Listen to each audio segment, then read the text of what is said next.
Hello, and welcome to Real Conversations with Patricia. I'm your host, Patty Baranowski Schneider. Today, I'm joined by Dana Sherwin, CEO, founder of the Thinking Patient LLC. So, welcome, Dana. Tell us a little bit about yourself. Well, thank you. Thank you for having me. I My pleasure. appreciate this opportunity to talk about an opportunity that's very important to me. And I was really inspired to start this effort about helping people to communicate better with doctors because I had a very long career in the healthcare field. And, we have expectations for ourselves, what our life will be. And expectations can be easily thwarted by an accident, a Mhm. bad decision, or in my case, I had a genetic disorder which led to a blood cancer. So it really impacted my life, but what thwarts you creates opportunities to do something more, create something better. And in my case, that happened because even though I was spent 35 years in the healthcare field, Right. on the administrative side, not on the clinical side, I just really was lost when it came to me being a patient in the Right. system. And I had to be able to fix this. So I started my career in healthcare because very early on, I was inspired by my father, who was an healthcare insurance executive at a very big not-for-profit insurer in New York. And he introduced me to many different careers in healthcare because he thought it was a very good industry to be in. And I wanted to do something that was socially important. But I thought about this when I was a teenager and really didn't know, much about it, except that I thought this is a good thing to do. And as it turned out, it was for me because I got to really help people, help healthcare organizations, help communities. And now I do that in a different way because of the impact that my disease has had on my life. Okay. So, I guess I kind of was touching on this a little bit, but explaining how your experience as both a healthcare executive and patient, how did it inspire you to develop the patient-centric communication model? So, you kind of touched on that a little bit, but I guess why is effective patient-physician communication crucial Yes. for So, achieving? Sorry. um, yes, no, well, let me add to a little bit more of the background. So, my chronic disease, which was caused, as I said, by a genetic disorder, there was no cure for the disease. But I was able to live my life, but I had to be monitored very closely. When my health crashed, there was no other cure but a stem cell transplant. So in 2019, I had to stop working and I had to prepare for stem cell transplant. And as you see, 5.5 years later, I am here to talk about it. I've had a pretty rocky recovery. And during my recovery, though, that's when these light bulbs started to go off in terms of what do I need to do to take care of myself? Mhm. There was so much that I didn't know, and not just like from a clinical perspective, but from a communication perspective in terms of expressing myself, understanding the information that was being thrown at me, and really realizing that I needed to be the CEO of my own health. And that this was really an opportunity for me when I started feeling better, when that light bulb went off, to say, okay, if I'm feeling this way, and I've worked in the field for so many years and have gone to doctors over the years, but if I'm feeling this way, imagine what people who aren't in the healthcare field experience. And that's really when I decided to start researching and thinking and talking to my doctors about better pathways for people to communicate with doctors because we are all patients at some point in our Right. lives. And it's unfortunate that there is a term called patient, but we are all people and we Yeah. will all need the healthcare system, whether it's once a year or once a month. Right. So, to answer the question about understanding how using communication skills and knowledge helps improve your healthcare outcomes, Right. it's important to understand. what doctors do Right. during an appointment, during a visit, because we all know these visits are time limited. Mhm. Sometimes they're 15 minutes, sometimes they're 20 minutes. Maybe if you have an annual visit, it's a longer period of time. But having that understanding of what doctors are taught to do in medical school and then what they practice going forward is really a three-step process. Doctors need to connect with the patient, which is really like building a relationship. Doctors need to understand the patient's story, which is the information gathering that if you don't share, the doctor will ask you questions, but they won't know all the questions to ask you. And then the third step is partnership for medical management, which is also called shared decision making. And the patient has a very important role and responsibility to be able to participate in this appointment by understanding those three things that a doctor does. The patient needs to really share their story and reveal information and reveal how they're feeling and what they've gone through. Patient has a role in asking questions to inform what they know from what they don't know, because if you don't ask the doctor a question, the doctor will assume that you don't need any more information, or you know that thing already.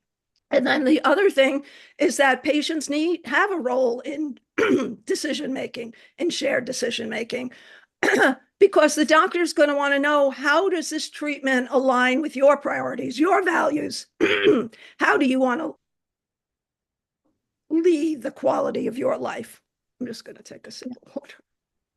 No, it's definitely I've been through it myself, and I just went through this with my stepfather who was in the hospital. I mean, he's passed, but you know, it was really frustrating because there's such a chain of command in the doctors, and then he didn't have one thing. He was had a couple things going on, and the doctors, your only reliance is really talking to the nurse who really was just getting feedback from one, two, three, four different doctors. And it just was ironic that everybody we spoke to was giving different answers. And then even that just went on to the insurance. It just was a nightmare. And you wonder why patients get frustrated because it's like, I'm just talking to myself. And the doctors are in and out super fast, like 5 minutes.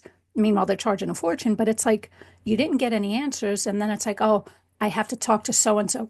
It could be weeks. It was just the most frustrating thing. And I've gone through it myself where the doctor comes in and out, and I'm like, I have a list. I actually have to write down all the things I want to talk about. And they're like in and out. And it's like, just like, yeah, like even with a prescription, yeah, I'll look into it. And now I leave, and now it's like, okay, my prescription was never called in. It's so frustrating. Meanwhile, the doctors charge a fortune, but it's super annoying that most people don't even want to go to the doctors anymore because it's like, I just feel like I go nowhere. And their answer to everything is just throw pills at people.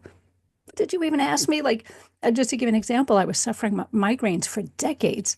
No one ever dissected. Turns out it was just my body's reaction to vitamins.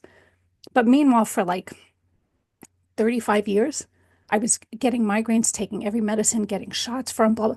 Meanwhile, no one even bothered to ask me like all of these questions to figure out what was the root cause of it. So, yeah, I'm glad that you're doing something like this. Now, I guess, can you explain your framework for empowering? You raise such, Good. sure. So I wanted to, now I'm not the first one to say, hey, patients need to take more responsibility and do certain things, and patients have an important role to play. I'm not the only one. I've done research on what's been done around the country, and even health researchers studying if we give patients a set of questions, how they will what that will do for their engagement and their knowledge and their ability to participate in the decision making process. So I did a lot of research, and then based on the research and my experience, I came up with 5 parts, this framework for communicating better with doctors. And it starts with, and I can run through it, and if you want me to, hone in on any one, I can do that. So the first thing starts with preparation. So you don't walk into an appointment cold. You need to prepare for each visit that you're going to have with the doctor. What's your agenda? What do you want to cover? What are the most important things that you want to uncover? What is in a summary form? What is your medical history? And also, what you'd like to find out more information about. And then, asking the doctor questions. But that preparation is so important. And I still do it to this very day. I have multiple physicians that I deal with, and I always create an agenda because, again, the appointments are time limited. So that preparation and writing things down, because writing things down then frees you up for having that direct face-to-face conversation with the physician. The second part is language. And I use the term language, the way you express yourself. Words are the tools that we use to express ourselves so the doctor could get to know us. And remember, I talked about, what the doctor's trying to do during this appointment, get to know us, but we need to express ourselves. We also need to understand our diagnosis. And a lot of people say, I can't pronounce my diagnosis, I can't pronounce the names of my medication. Well, if you spend time focusing on and learning about it and practicing how to say it, it's really important because it'll move the conversation. It'll not only move the conversation along, but it'll demonstrate to the doctor that you want to understand what's happening to you and what your health issues are. And there are many examples of language, but it ended up being very important in my research and my own experience because I have a very complex disorder, and I really needed to focus on that sort of not just the clinical terminology, but symptom terminology, my medications. I take 15 different medications. At one point it was 20. I need to be able to rattle off those names of medications when I'm spending time with a doctor or a nurse to review the medications, and that's important in of itself. And I wanted to just run through that as quickly, not saying, oh, which one is that again? Oh, okay. And so to be very prepared in terms of the language of that. So then the third part is questions and questions. So questions are your ability to be able to find out what you need to know so you can understand your illness. Things that or questions about follow-ups for your medications, follow-ups of lab tests. What does this lab test mean? And so the questions, developing questions are very important. And there's a lot on the internet that people can use. So when you're preparing for an appointment, you can just Google, a disease, or you can Google your symptoms, and it will give you questions. It will also give you're going to a dermatologist for the first time. What should I be asking my dermatologist for my annual visit? It will come up. There are trusted sources of information on the internet that will give you that information. But a lot of people just want to get the doctor's appointment over with, and they just put their head in the sand. I mean, I used to do that, but not until I had this very serious condition where I really had to pay attention. Right. Then the fourth part is participation. You need to be alert, active, and engaged in the conversation with the doctor. Doctor says something to you, you don't understand it, you ask a question. When I make presentations in the community about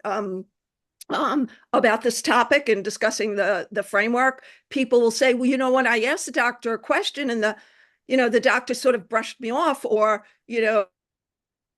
oh, they didn't really answer my question. How can I ask the question again? And I said, that's a very good question. I went back and I did research and I created 14 different ways you could ask. Doctor, could you please explain that to me again? Doctor, could you please put that in a simplified form? Doctor, could you explain that step by step? And people found that so helpful because it gives them that vocabulary, that way of asking questions.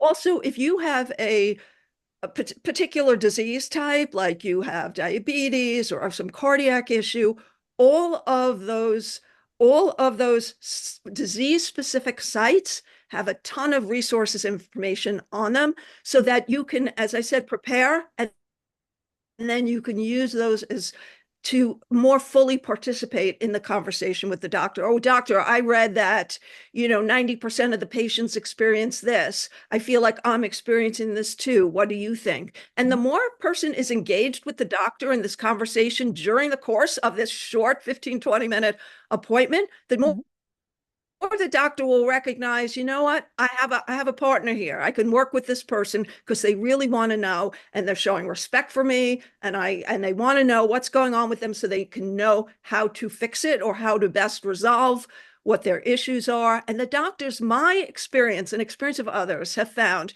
that if you are engaged and participate in a doctor's appointment, the doctor will respond enthusiastically to your need to know more and want to do the best for yourself. It's not just about talking to the doctor. It's about showing the doctor, look, I've done this, this, this, and this. this is working, this is not working, what else could it be? And participating in that sort of differential diagnostic process.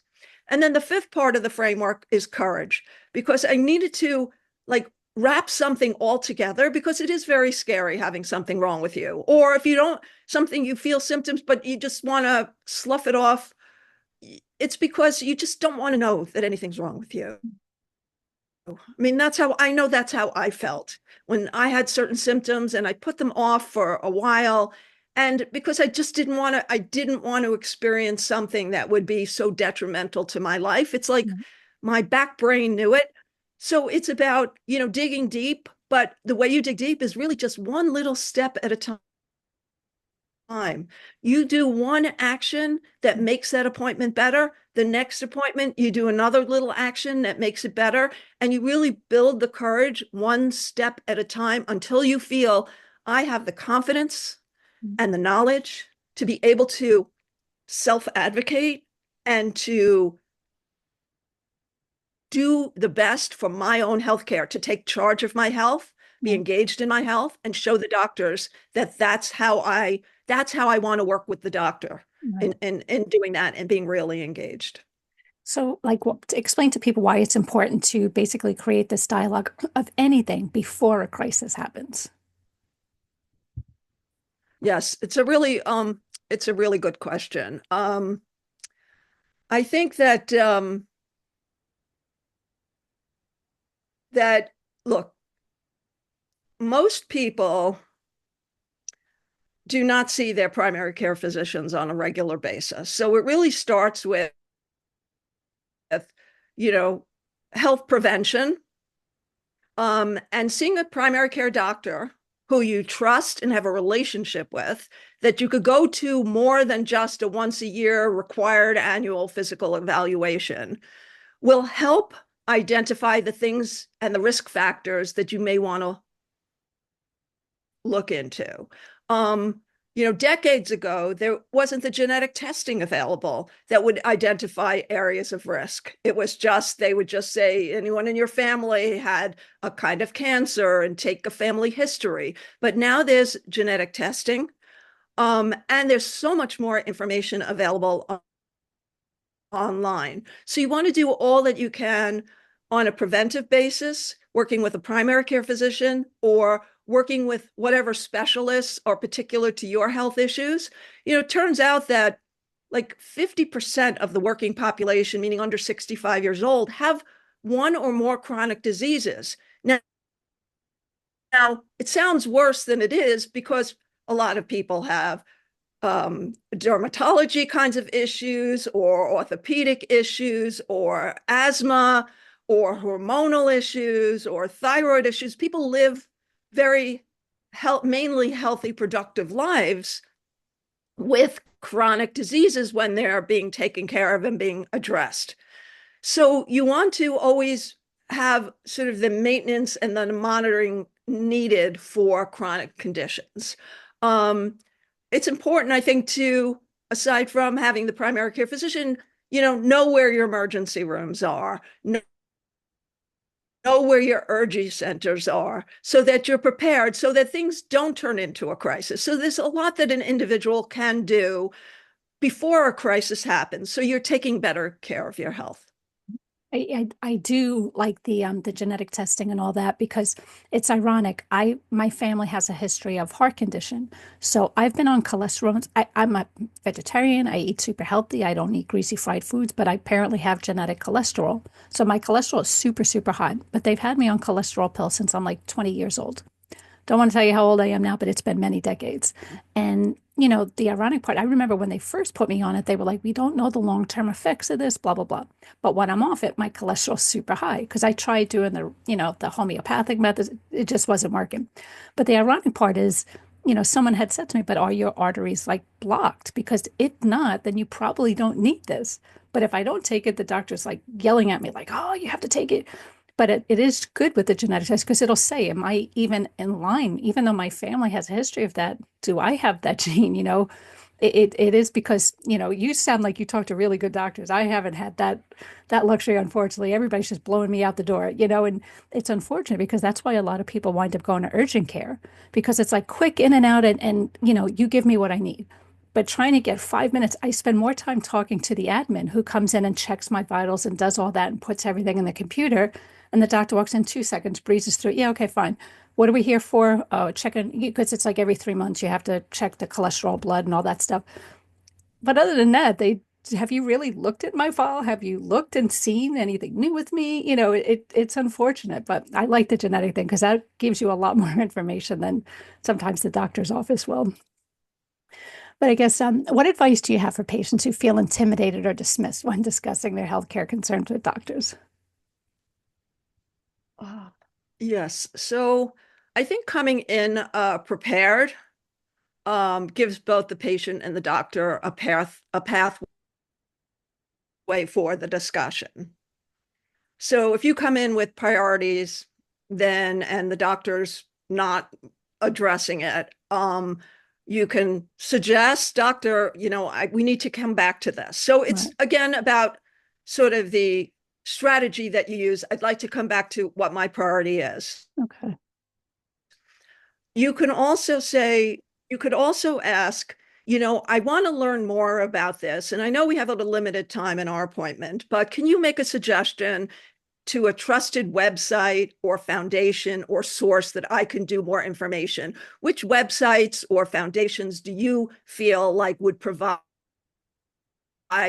good information to me? And it gets the doctor more focused to give you Right. the good information because then he or she Right. doesn't have to, Right. in terms of how they spend their limited time. Right. If after one or two appointments you're not satisfied with how the doctor is communicating with you and you're not getting what you need, then you find another doctor. And it's a pretty common thing. Now, depending on what the specialty is, it may be hard to find another doctor because your health insurance covers certain groups or hospitals or, faculty practice plans, and Mm. you're limited to where you could get care. If you feel that it would make a difference, and you can say to the doctor, look, I want to share, look, I'm really trying here to understand and to, participate in my healthcare. Can we, I feel like my questions aren't being addressed. How best to communicate with you? What would you suggest that I do to prepare for my appointments with Okay. you so Right. we could have a better result? And so, it's taking me, the last few years to sort of develop the language that I need to be Right. able to express myself. Sometimes, look, I've had an issue once with a highly specialized doctor. It turns out that all my friends and neighbors use this doctor. I won't mention the specialty. And the doctor is very highly regarded, but the doctor was whistling through my entire appointment and also only talking to the medical resident in the room and not really talking to me or making eye contact with me. Mm. But even my primary care doctor said, like, he's the best diagnostician and you should just, go with this. And because I don't see that doctor that often, and I trust the judgment of my doctor who said that this is a good doctor, I mean, I have a lot of other issues to deal with that I said, okay. But look, if it, I just think if you have to judge your own comfort level with that doctor. And if the doctor is showing, interest and wanting to develop trust in the relationship and showing you compassion, those are the kinds of things that you want to be looking for. Mm. No, I get it 100%, because what works for everybody might not work for you, but it is true. Same with me. I wound up going to one doctor because everybody, including my doctor, had highly recommended them. Every time I go there, it's kind of like, it's annoying because I just spent so much of it chit-chatting about everything under the sun, which has absolutely nothing to do with why I'm there. And it's like time is money. I got things to do. But I will say they're a phenomenal doctor. So it's kind of like I pick and choose my battles. I'm like, all right, just got to plan accordingly. But he really does think outside the box and get stuff done. So, but I guess, how can healthcare providers better support patients in understanding the complex medical information and navigating their care? I think this whole the trust issue and the compassion issue.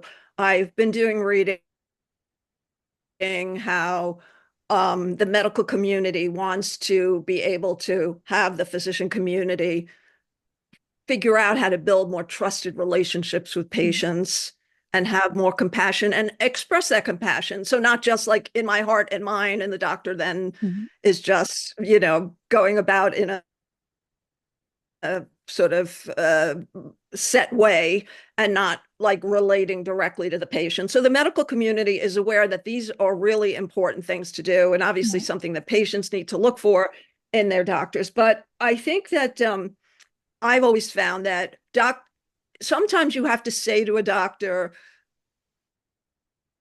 could you explain what you're doing? Can you explain this diagnostic process? Can you explain how you came to this conclusion? Be, and if because theoretically the doctor should initiate that conversation, but if the doctor doesn't, and this is sort of where I come in, it's sort of like the doctor's supposed to be doing these things, and if they don't, it's okay for the patient to say, while you're examining me, or I've had, bone marrow biopsies, and, they're not very pleasant, but part of my coping with it was to be able to say to the doctor, can you like talk me through step by step what you're doing? I mean, it's very painful, but hearing it and being like part of the process, being able to visualize it was really important to me. And I use that technique now. If a doctor's examining me or hearing my heartbeat, I will like ask, okay, what is it you're doing, and why are you doing, and what are you hearing? And so I think we expect that for the so if the doctor does explain more, I think that would be helpful too. I also think if the doctors should ask patients more, like how you like to learn about things. Are you a visual learner? Do you need more written materials? Would you like to see a video on this subject? Do you want to talk to a peer patient? Like, how do you best learn about your condition, your disease? Right. And certainly the more complex diseases, it's important. And even with things like, um, cholesterol levels or diabetes, which seems so run of the mill, but it's not really run of the mill because it affects people's lives so dearly. Right. These are important subjects, even though they're like the most common diseases today, Yeah. but we just sort of take for granted. You have this, you take this. Yeah. You have this. No, we should really, understand and learn. Right. Um, Also, I think, for myself, I had to find my peer community. My disease is called a myeloproliferative neoplasm. It's a blood cancer. And so that your bone marrow can produce the right quantities of red cells, white cells, and platelets, right? It's a rare disease. But right before I was diagnosed back in 2003, a few years before that, the community of people who had this disease started a foundation Okay. for research and education. And I was fortunate enough that this was around when I was first diagnosed. So I found it myself. Right. No doctor, nobody told me about this. I wish my doctors had told me, you can learn more and Right. perhaps they can have you talk to somebody who has this disease and what the future looks like, Yeah. because it was very scary what you would read on the internet without really knowing all the details or Right. talking to people who had gone through this. And this organization has been just so helpful to me and so many other people that it gave me sort of much more confidence and Right. knowledge to not just understand my disease, but how it affected me, and to be able to bring that when I went into each and every doctor's appointment, because every doctor I needed to understand the hematology, oncology aspects Right. of whatever I was going for. I had what I thought were migraines too. I had to try to see doctors who understood what it was to have my disease, plus have these headaches. Right. And for me, I had headaches straight for 9 months, so I know what you're talking about. And it turned out it was because one drug was masking the other. So when I stopped taking the one drug that was masking, the headaches came. Right. So my doctor lowered that other drug, and overnight my headaches went away. And it took me 9 months to figure this out. I saw neurologists, gastroenterologists, just so many doctors to figure out why I was having Right. these headaches. Well, it's actually funny with mine because, like I said, I was taking these since, way in my younger days and neurologists, everything. And the only way we found out, you always read online, like everybody laughs about WebMD, but it's like, oh, at this age, you should take this vitamin. And I just had a slew of vitamins I was taking. And it just so happens that in 2016, I think I was in an accident. I was in the hospital for about a month. I wasn't taking anything. From that point forward, I never got another migraine. And it was like, wow. And it is kind of crazy where the doctors aren't directing you to the right thing because the doctors always joke about, oh, everybody wants to be a WebMD doctor. But that's the only place we're getting information. And even with that, like I remember once upon a time, I it's kind of crazy. I was going to get certain pills, and the doctors at the time, I was taking these pills forever. And the doctors were like, oh, we just now looked at your file. You have migraines. We can't give you this pill. You could suffer a stroke. And I'm like, are you kidding me? I go to another doctor, tells me the same thing. I'm like, wow, this is crazy. So then they recommend a procedure for me, which was apparently new to the market. I didn't know this. I'm like, okay, fine. I go get this procedure because both doctors recommended it. Well, that threw me into menopause instantly. And I'm like, are you kidding me? So they were like, wow, that's so weird. But now when you do the research on it, that's a common feedback. So now I'm like, how do I have known this? I would, so people get frustrated and we rely on WebMD because we don't feel like we're getting the most accurate information.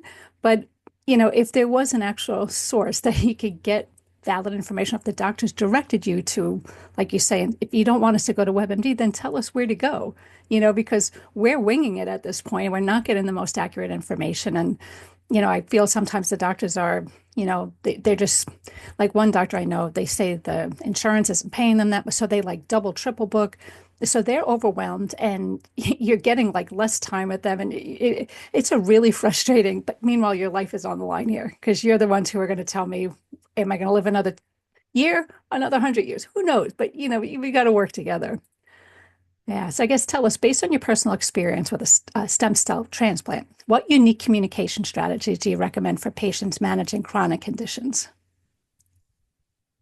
All right, so a lot of that goes back to my framework, and the preparation part is just so critical because when you're preparing for appointments, then actually being at that appointment, you're collecting even more information.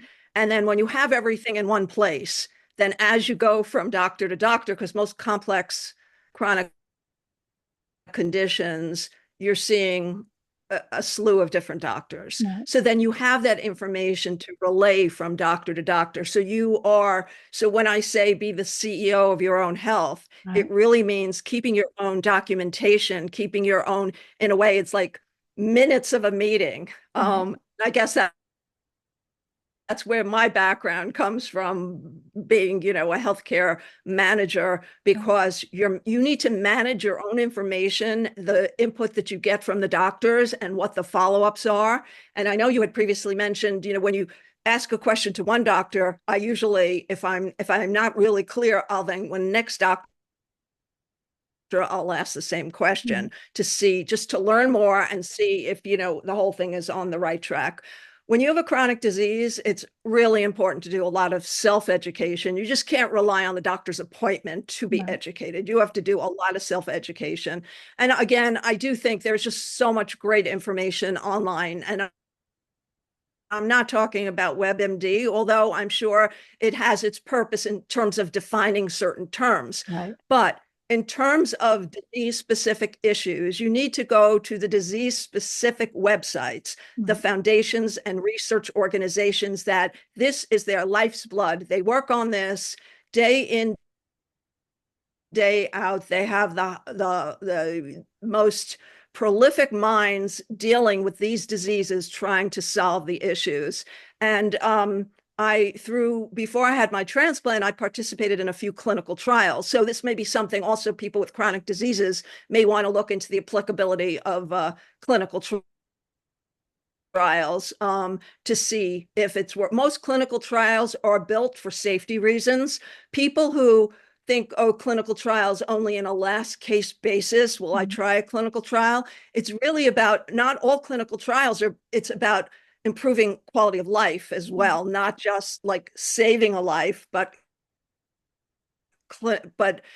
improving quality of life, and also you get to participate, in the larger world of helping advance medicine and for Right. future patients. I'm a big advocate, as you could tell, Right. of clinical trials, even though none of the clinical trials I participated in, they didn't help me and they didn't prolong my life, but they didn't hurt me either. And you still get the same standard of care. You sometimes get additional care, and then you get to talk to more people who are, whether they're providers, whether they're doctors or nurses, nurse practitioners, or Mhm. pharmacists who really are so involved Right. in the